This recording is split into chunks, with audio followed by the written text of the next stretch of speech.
Senator Win Gatchalian questioned the Presidential Communications Office for commissioning the Department of Public Works and Highways to handle a project outside its mandate. The project involves the construction of the Government Communication Academy in Bukidnon. According to the 2024 Commission and Audit Report, the PCO contracted DPWH in 2019 for the Academy's Phase 2 worth 45.7 million pesos. COA's 2020 to 2023 reports also listed a similar project valued at 79 million pesos. The 124 million peso facility is now 90% complete with no additional funds allocated for 2026. The PCO explained that the project was intended as a training hub for communication offices under Malacañang and its attached agencies. PCO Acting Secretary Dave Gomez, meanwhile, echoed Gatchalian's concerns, admitting that the communications agency should not have pursued the project.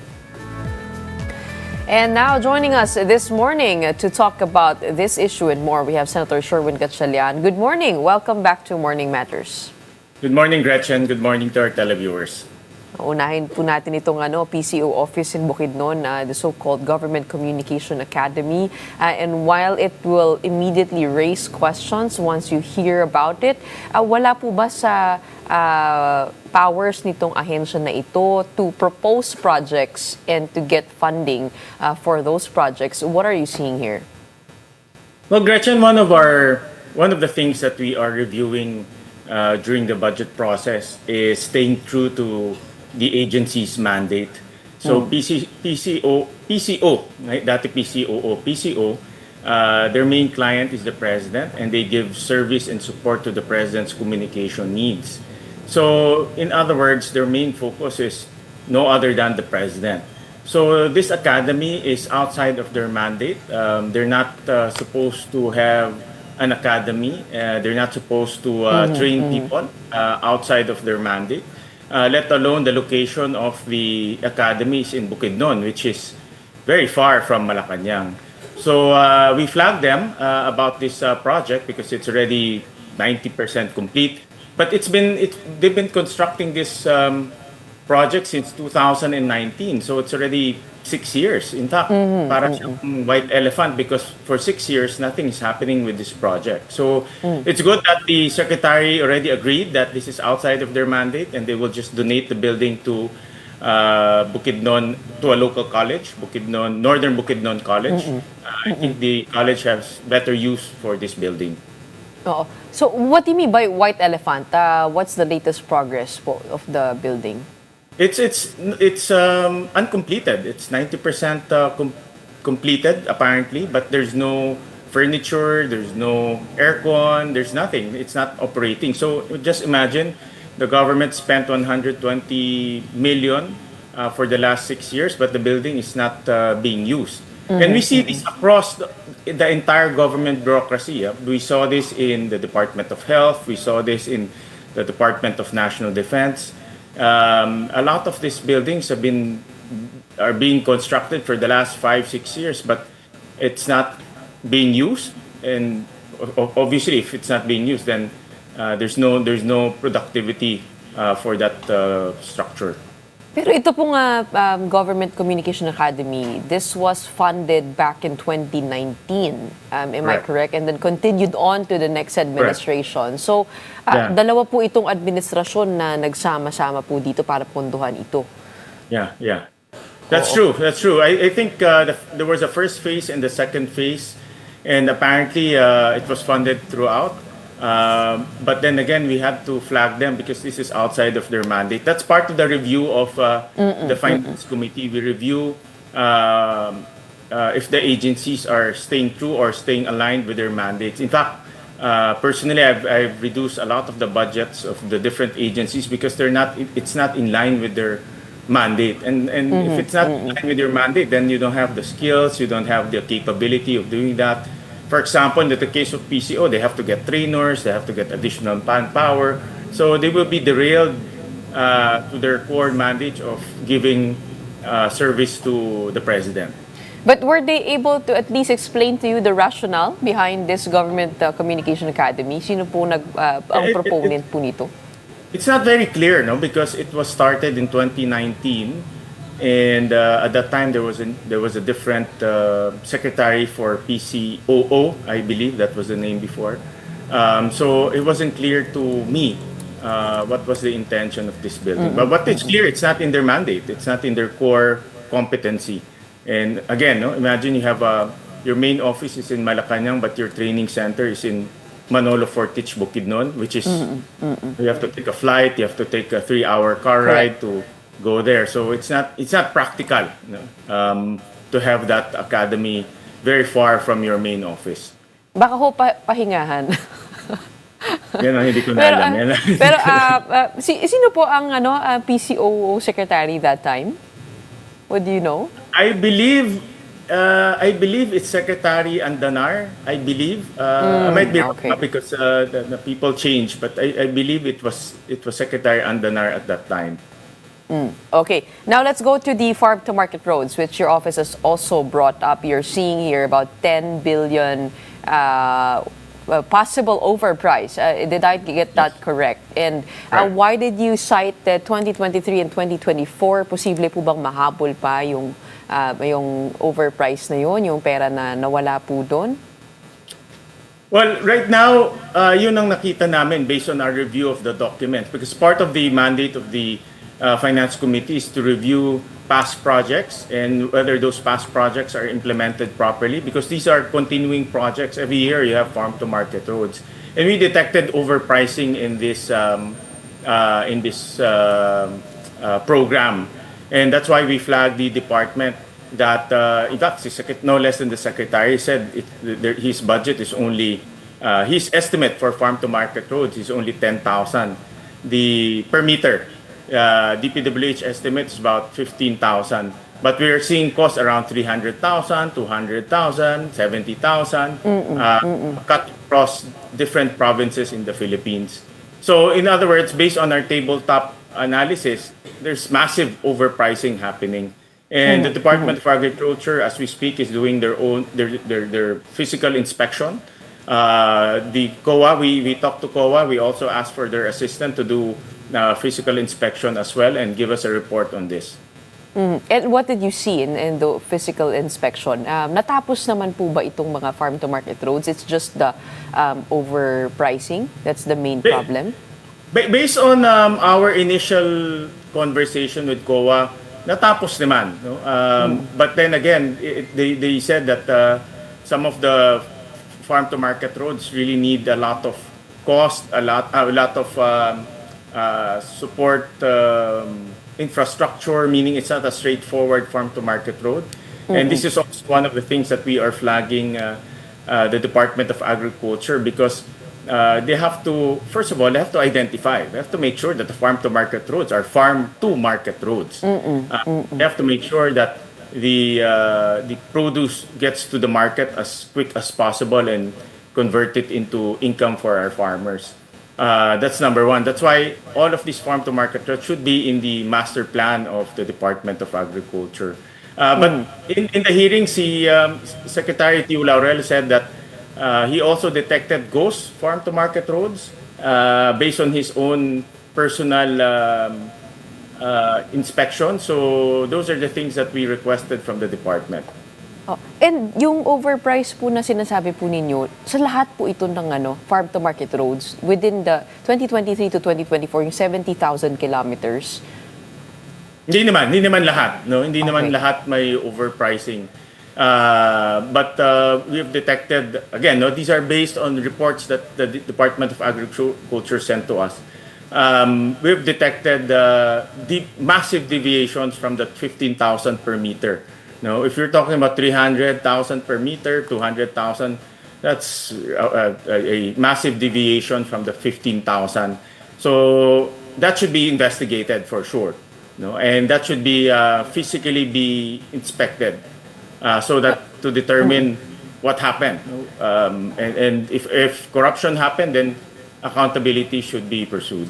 Senator, di ba pagkadating po sa mga kalsada, medyo simple yung breakdown nito. I mean, compared to a building, ang daming mga Correct. mga components niyan. Pero pag sa kalsada, wala po bang standard ang DPWH na sinusunod na, for example, if we can get cement at this price, Tapos usual po, ganito ang kuwari, yung sabi nyo nga po, yung 15,000 per kilometer. Do those standards not exist within government contracts? Meron. That's why the Department of Agriculture and the Department of Public Works, they have standards. No? The standard of DPWH is 15,000. Based on the statements of Secretary Tio Laurel, he estimates about 10,000. So there are standards, but of course, different areas will have different topographies, different terrains. Admittedly, may mga deviations yan. But syempre, hindi naman yung deviation na from 15,000 to 300,000. That's really something else. No? If there's deviation, probably 50%, maybe at the most 70%. But if you're talking about thousands of percents, that's not deviation anymore. Ngayon, tingin niyo po ba dapat Department of Agriculture na po yung mamahala dito? I mean, what level of oversight should they have on these projects? In the same way that probably applies to also classrooms under the DepEd. Dapat po ba ahensya na yung mamahala dito imbis na DPWH? Or how do we ensure that the proper projects are being implemented? Well, Gretchen has a policy. If the departments are capable of building their own and undergoing the bidding process, then as a policy, we would rather give it to the department so that accountability is very clear. Walang turuan. Kasi turuan eh. So we want the departments to be accountable. In this case, the Department of Agriculture is willing to take it back. So they will now, starting 2026, they will now undertake the Farm to Market Roads program. The Department of National Defense will also do the same. So as a policy moving forward in 2026, if the department can undertake the project, we will rather lodge the budget to them so that accountability will be very clear. Okay, so there will be major realignments in the budget Yes, definitely. away from the DPWH. We don't want to a repeat of what happened in the past in the 2026 budget. We have to make sure that its accountability is very clear, execution is very efficient, and we have to make sure that all of this corruption that we are hearing will not happen in the 2026 budget. Speaking of going after all of this, yung pondo ng bayan, no? Do you agree with the proposal to scrap just 25% altogether? Kasi yung po yung nasisiwalat sa mga hearings na ganun kalaki yung pinapatong. Do you agree with scrapping of 25% outright from the DPWH budget for this coming 2026? And paano kaya hahabulin yung sa 2025? Is it possible still? Kasi si Congressman Leviste has mentioned na yung progress report niya, kumbaga hindi pa na-disburse lahat, no? Parang kakasimula pa lang. So, posible pa siyang mahabol. Tama po ba yun? Yan yung mga proposal ng ibang senators. In my consultation with the senator, some of the proposal is just to cut by 10 to 20% across the board. If you cut by 20%, that's 160 billion in savings across the board. Because what we are hearing from the quote-unquote witnesses or yung mga witnesses who went to the Blue Ribbon Committee is the SOP is already 15 to 20%. So if you take the high side of 20% and cut it across the projects, but the projects will remain the same length of roads, the same number of projects, but reducing the cost, we will save 160 billion. So that's something that we are studying very carefully, because if we save 160 billion, that's quite a bit, no? And we can reallocate that to education. So, yun po, posibleng mangyari, no? Posible. Matatanggalin. Okay. Another question is, you have proposed zero funding for unprogrammed appropriations, which the House has rejected. Sabi po nila, kailangan daw ito for foreign assisted projects, at sabi rin po nila, hindi po ma-predict yung extent ng damage of calamities. So, kailangan po ito, no? Pero you are proposing another fund, a Build Back Better Fund. Ano po ang kaibahan nito? dun sa unprogrammed appropriations. At meron pa pong local government support fund, the calamity fund, quick response fund. Saan po ba dapat talaga manggagaling ito? At kailangan ba talaga na parang may ganun yung sa unprogrammed appropriations? Yung usapan namin dito with the senators, again, I consulted with the senators, and the concept that we're toying is to remove unprogrammed appropriations and just leave the foreign assisted projects. In the past, we saw that the unprogrammed appropriations were used for various flood control projects, which are now embroiled in a lot of controversy and corruption. So to remove that discretion of using unprogrammed funds for flood control, the conversation, and which I proposed actually initially, is to remove unprogrammed funds altogether except for foreign assisted projects. And that can be, I can, of course, the House did not approve, but I can prove to them that that's possible. Later on, as we go near the budget, the end of the budget deliberation, we can prove to them that that's possible. On the matter of Build Back Better Fund, we saw the devastation the earthquake created in Bugo City. So right now, the government still has 182 billion in terms of quick response funds, or we call it the NDRRMC funds. But I am proposing that in 2026, in addition to that, we carve out what I call a Build Back Better Fund, so that areas that has really massive devastation can be given support in terms of rebuilding back their infrastructure projects, especially homes. Maraming bahay ang nasira eh. So the Department of Housing will need additional funding in order to support those families that lost their homes due to the earthquake. Okay. You have said that it may be better to abolish the DPWH and just establish a new agency, given the extent of corruption and the depth of corruption. What you propose should be the structure of the new agency to replace the old one without repeating the same mistakes. Well, that was a comment out of frustration after hearing that there are about 421 ghost projects all over the country. I thought the ghost projects was just limited to one area, but it's apparently it's all over the country. So how can it's an agency where you have ghost projects all over different engineering districts? So I think Secretary Vince is I know he's determined. He is very aggressive, and he knows what he's doing. But it will take time, and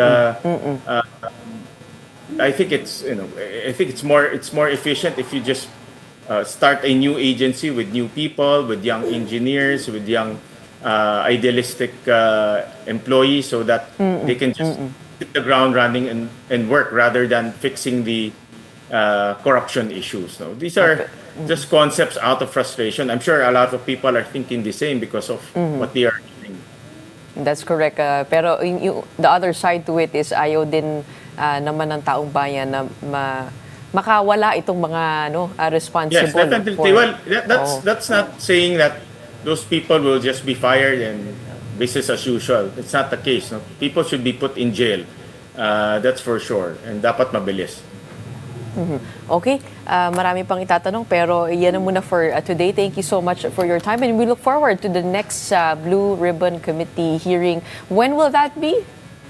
I heard they're targeting 3rd or 4th week of October. Okay, so earlier than so mag-resume kaagad ang session. Yes, earlier than the resumption.